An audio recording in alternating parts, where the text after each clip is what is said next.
students in this our YouTube channel. Now students, we are in the topic of some basic concepts of chemistry, that is from 11th science chemistry. This is the first one chapter that we have started. Now students, in this chapter the concept now we are going to learn is nothing but matter. In last lecture we have seen some introduction about this chapter. To be in continuation with that, you have to go to see or learn that last video, then you will get in continuation with this video. Okay. Now students, we are in this topic, we are going to learn the point that is matter. Students, this point that you already learned in your 10th standard. In continuation with that, now today's lecture, in our today's lecture we are going to see the detailed types of matters. Now matter is get classified into different types. That types we are going to see here. There are mainly two types of this matter. That is, in that the first one is pure substances and the another one is mixture. So I will divide this matter into two categories,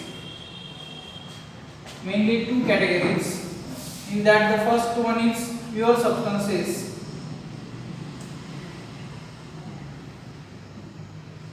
and the another one is mixtures. These 2 points are also you already learned, but somewhat basic things you have learned. Beyond that, in this chapter we will learn in detail. Okay. Now students, as the pure substance, if you are going to see, again it has two types, that is elements and compounds.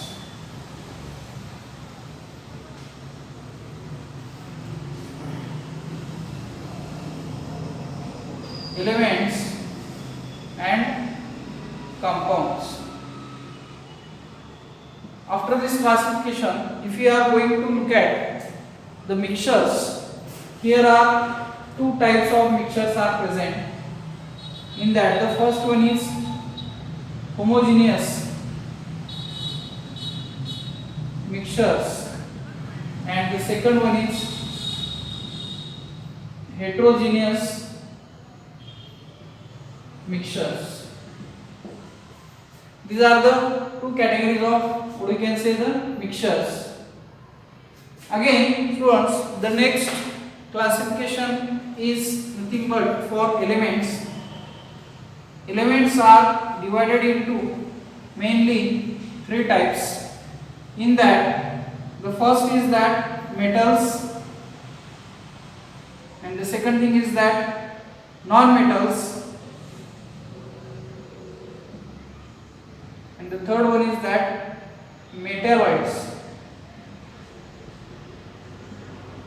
So these are the main important classifications of what you can say matter. Now we will understand one by one in this chapter. So before going to start all these points, first of all we should understand what is meant by matter. Matter is nothing but which is anything which can has mass and which occupies space. That we are calling it as a matter. For example, a liquid drop or a pen, or if we consider a book or the rocks, clay, all these are nothing but the what we can say the types of or examples of what we can say matter. And these all things occupy space as well as it has a particular mass. So therefore we are taking their example these are the examples under the category of what we can say matter. Now students, in continuation with that, on the basis of chemical composition, matter is divided into two types that we already seen. First one is that elements and the second one is that compounds. In detail we will go of that 2 points. In that the first point, pure substances. what is meant by pure substances? Pure substances are nothing but the substances with definite chemical composition and have same properties regardless of their origin. These are nothing but the pure substances, and if we consider their examples in periodic table or in nature, there are number of metals are there which are present in pure form.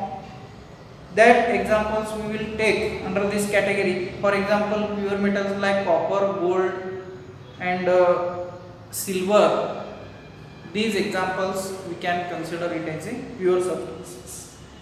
And students, another one substance which is in liquid state, distilled water, we can also take it as an example under the pure substances. So these are the, what you can say, the pure substances.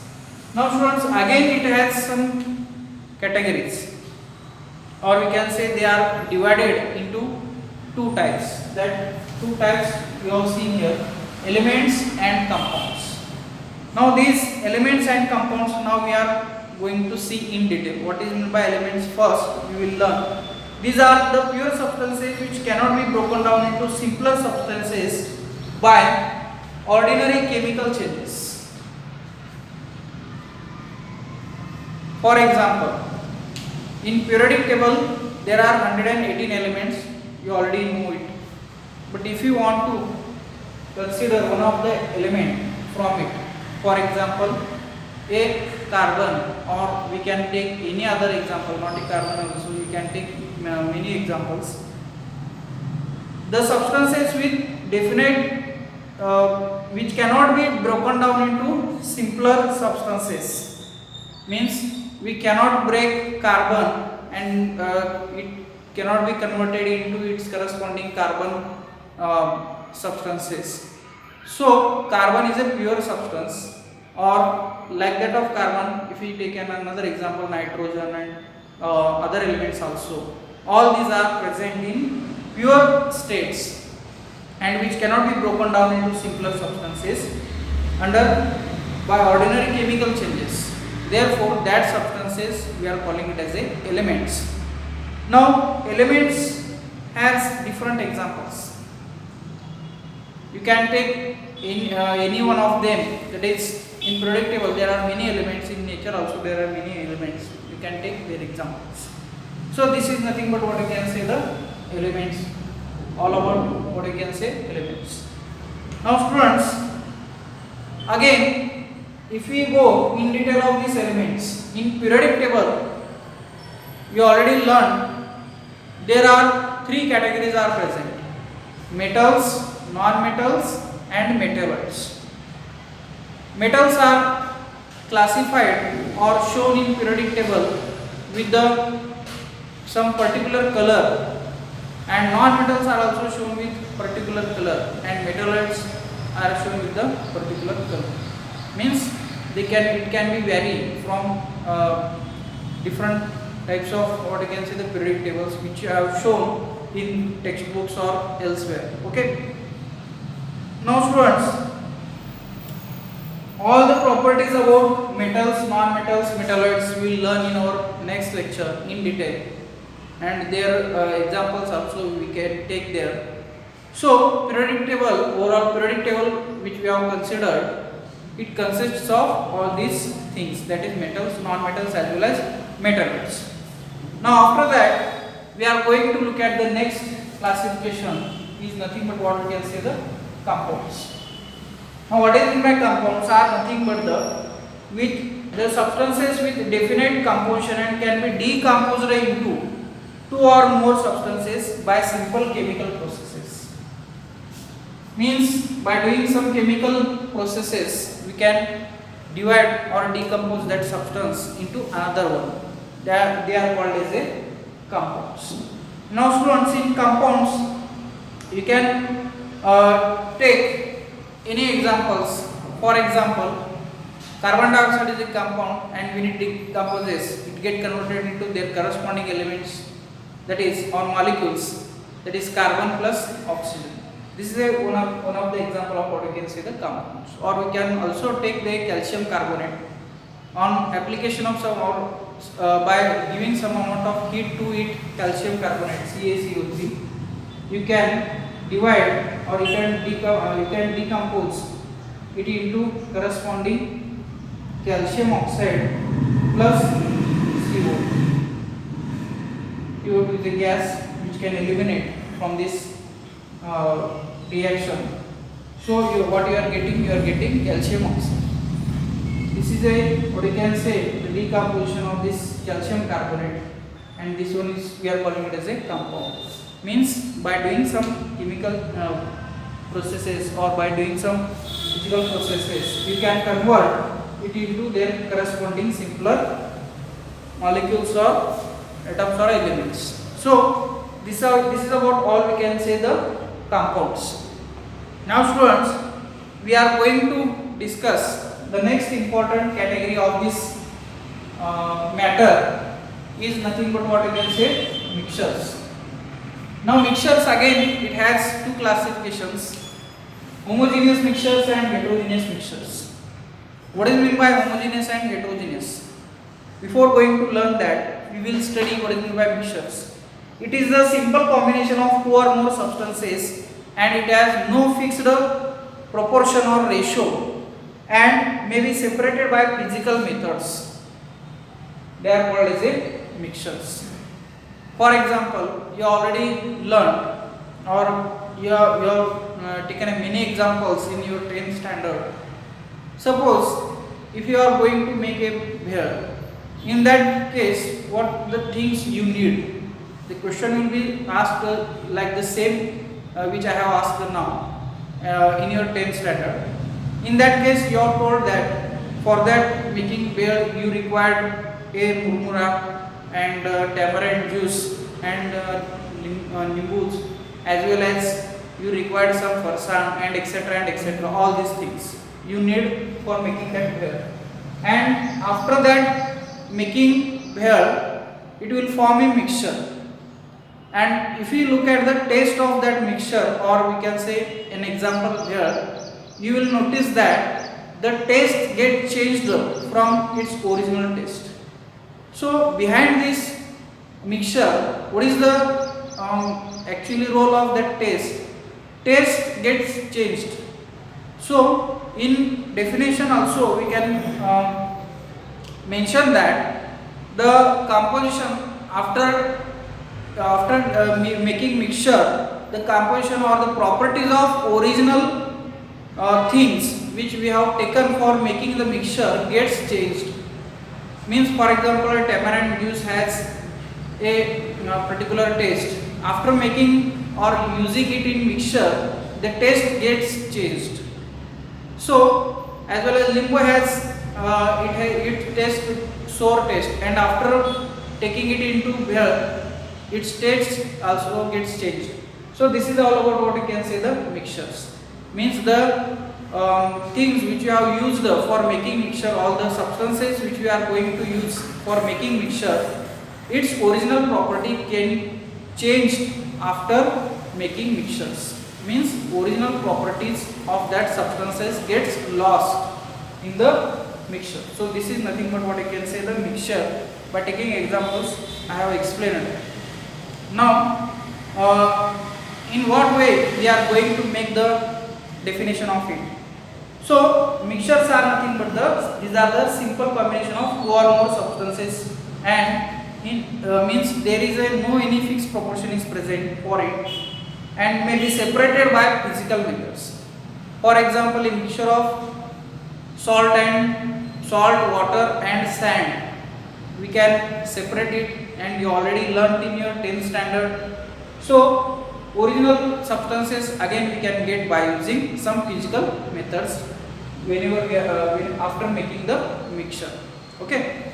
Now students, we are interested in to learn these two types, that is homogeneous mixture as well as heterogeneous mixtures. Now first of all, we are interested to see what is meant by homogeneous mixture. Homogeneous mixture is a mixture in which molecules of constituent solute and solvent are uniformly mixed in bulk. is called a homogeneous mixture.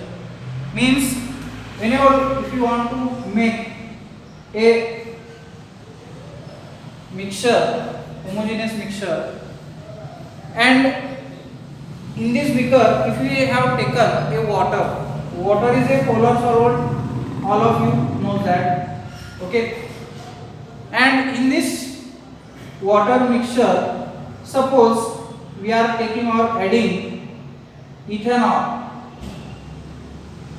okay. Now after making this mixture of what you can say water and ethanol, you will notice that both gets completely mixed, and by using or by observing it you cannot identify whether this one is whether a pure water or ethanol. Means by simple observations you cannot separate it, or you cannot show this part is the ethanol and this part is the water, because both gets completely mixed with each other, and there you will notice that uniform nature of this mixture you will observe. So such a mixtures are called as a homogeneous mixtures. Now students, this is a one of the example of what you can say the homogeneous mixture. Again, if we take another example, salt and water. Salt is a solid and water is a liquid. We have seen the liquid example. You can also take a solid liquid example. In that case, if you take a salt and water, suppose a pinch of salt you are adding instead of this ethanol into the water, then after stirring it, you will notice that the salt particles you will not get observed in this beaker. Why you will not get observed? Because it get completely mixed with water and it forms uniform nature of what you can say that salted water. So such a type of mixtures are called as a homogeneous mixtures. Now students, we are interested in to see the next part of this mixture, that is heterogeneous mixture. This includes the heterogeneous mixture is nothing but what you can say the opposite to that of homogeneous mixture. Means a mixture in which constituent molecules of solute and solvent are not uniformly mixed in bulk or in corresponding solvent. Such a mixtures are called as a heterogeneous mixtures. Whenever you are going to take an examples of this heterogeneous mixture, you can find a number of examples. Suppose if we consider a beaker, and in that beaker if we are going to take some amount of water, and along with that water is a polar solvent, all of you know that, and after that suppose if I am going to, or if I try to add some amount of oil in it, this part is nothing but what you can say the oil, then what will happen? You will get two different layers. Means water is present at the lower side and the oil which is we have taken will float on it. Means what is the reason behind that?